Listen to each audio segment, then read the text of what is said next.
Today I'm going to run through 3 of the most common swing faults, and I'm going to give you drills to fix them all. But before we get to that, if you're new to our channel, make sure you hit that subscribe button, and if you enjoy this video, give us a thumbs up as well.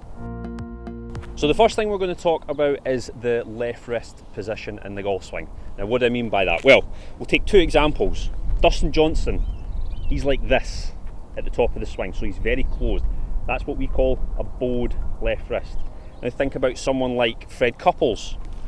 He's a little bit more open at the top of his swing, so he's got a more cupped position here.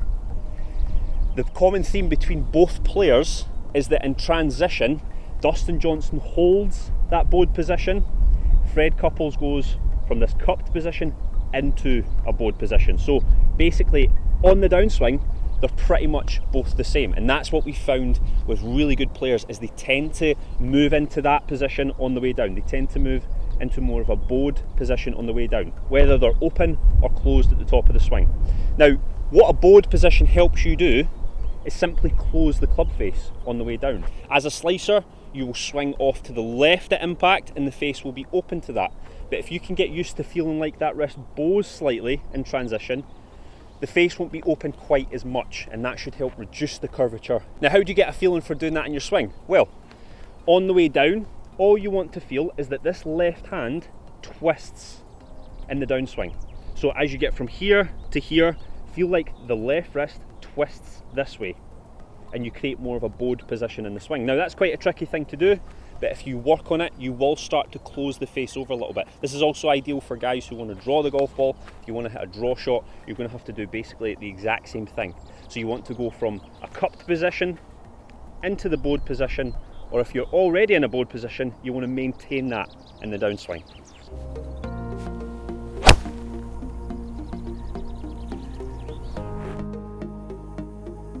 The second thing we're going to talk about is the takeaway in the golf swing. Now, it's quite a confusing thing, because when you're looking down at the golf ball, you're not really paying attention to what you're doing as you take the club away. So I'm going to talk you through what you should be looking for. Golf clubs are heavy.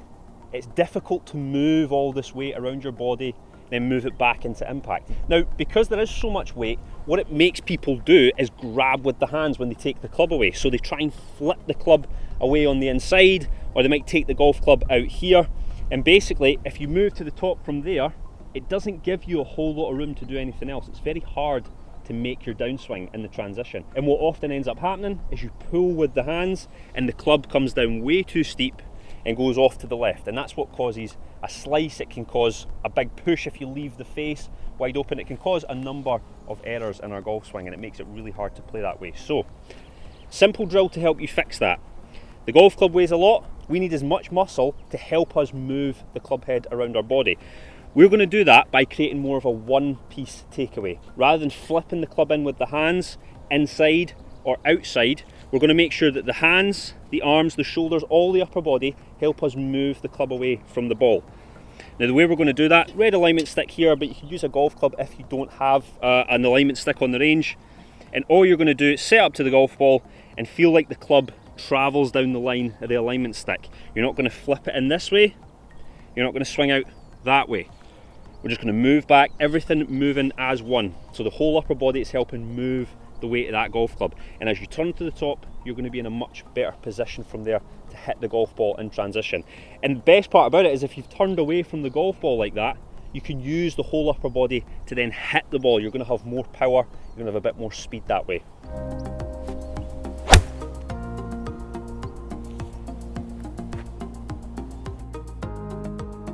The third and final tip, we're going to talk about lateral movement. Now, why is it important? Well, what I often see is when golfers turn to the top of their swing, they move off the golf ball.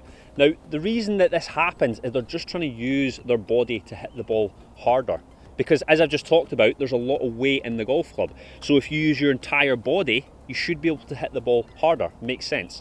But the problem is, if you move off the golf ball and you don't return over to that left side, the club is going to bottom out early and it's going to hit the ground, and we're going to fat it. It can also cause a thin if you move too far forward. The club's just going to come right over the top of the ball. So we need to try and stay as centred as we possibly can over the golf ball. Now this drill is ideal for that. We've got 2 alignment sticks here. Again, if you don't have any alignment sticks, nowadays they're about £5–6. You can pick them up in the pro shop, or you can use some garden canes, whatever you want. It's just something to keep you in this position. And the idea is that when you're in this little prison, you move back to the top of your swing, you're going to make sure that you don't move into this right cane. And in the downswing, you're going to make sure you don't move into this left cane. We're not going to be moving around as much. Just going to help you maintain that centre of gravity. We're going to control that low point. We're not going to be moving off the ball this way or that way. We're going to stay nice and still. So if we set up to the golf ball, as we turn to the top, if we haven't moved right or left, that's going to give us a much better chance to control that low point. We're going to hit the ball first and then the turf.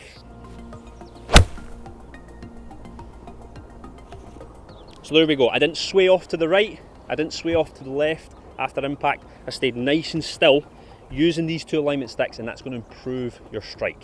So there you go, 3 very simple fixes for your golf swing. Now, if I haven't covered something that you want to talk about, leave your questions in the comment section. It gives me some ideas. I can come out here and make some videos that apply more to you. We can talk about your golf game and find ways to help you improve. Now, if you don't want to miss out on that, make sure you subscribe, and if you've enjoyed this video, give us a thumbs up as well, and we'll see you next time.